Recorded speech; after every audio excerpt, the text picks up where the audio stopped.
عزیز ساتھیو، السلام علیکم ورحمۃ اللہ وبرکاتہ۔ ماہ ذی الحجہ کا مبارک مہینہ چڑھ رہا ہے، تو اس حاجی نے سوچا کہ ذی الحجہ کے اس مبارک مہینے میں اللہ تعالیٰ کی طرف سے ہم مسلمانوں پر کیا کیا احکامات عائد ہوتے ہیں، سارے احکامات کو میں اس ویڈیو میں بیان کروں گا۔ بس آپ لوگوں سے گزارش ہے کہ اس ویڈیو کو آخر تک ضرور دیکھیں۔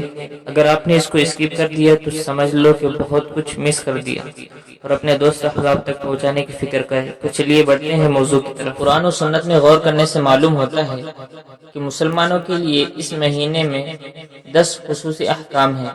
وہ 10 احکام یہ ہیں: نمبر 1، حج بیت اللہ، جو صرف اس مہینے میں ادا کیا جاتا ہے۔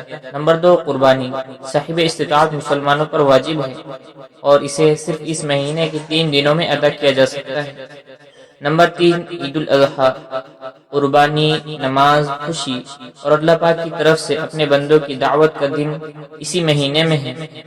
نمبر 4، تکبیرات تشریق، اس مہینے کے 5 دنوں میں نماز کے بعد تکبیر واجب ہے۔ نمبر 5، عشرہ ذی الحجہ کے روزے، یعنی اس مہینے کے پہلے 9 دنوں میں روزے رکھنے کا خصوصی اجر ہے۔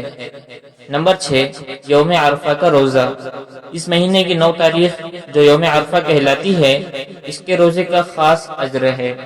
نمبر 7، 4 ایام میں روزے کی حرمت، یعنی اللہ تعالیٰ نے جن 5 دنوں کا روزہ حرام قرار دیا ہے ان میں سے 4 دن اس مہینے میں ہیں۔ نمبر 8، لیالی عشر کی فضیلت، یعنی اس مہینے کی پہلی 10 راتوں کی خاص فضیلت ہے۔ نمبر 9، بال اور ناخن نہ کٹوانا، یعنی جن افراد نے قربانی کرنی ہو ان کے لیے مستحب ہے کہ ذو الحجہ کا چاند نظر آنے کے بعد قربانی ذبح ہونے تک اپنے بال اور ناخن نہ تراشے۔ نمبر 10، معاصی، یعنی گناہوں سے بچنے کا خاص اہتمام، چونکہ یہ مہینہ حرمت والا مہینہ ہے اس لیے اس میں ظلم اور گناہ سے بچنے کا خاص اہتمام کیا جائے۔ تو ناظرین، یہ 10 احکامات تھے جو اس مہینے میں ہم مسلمانوں پر عائد ہوتے ہیں۔ مزید ذی الحجہ اور قربانی کے تعلق سے فضائل و مسائل ہم بیان کرنے والے ہیں۔ آپ لوگوں سے درخواست ہے کہ ہمارے اس چینل سے جڑ جائے، چینل کو سبسکرائب کریں تاکہ ہماری ہر نئی ویڈیو آپ تک بآسانی پہنچ سکے۔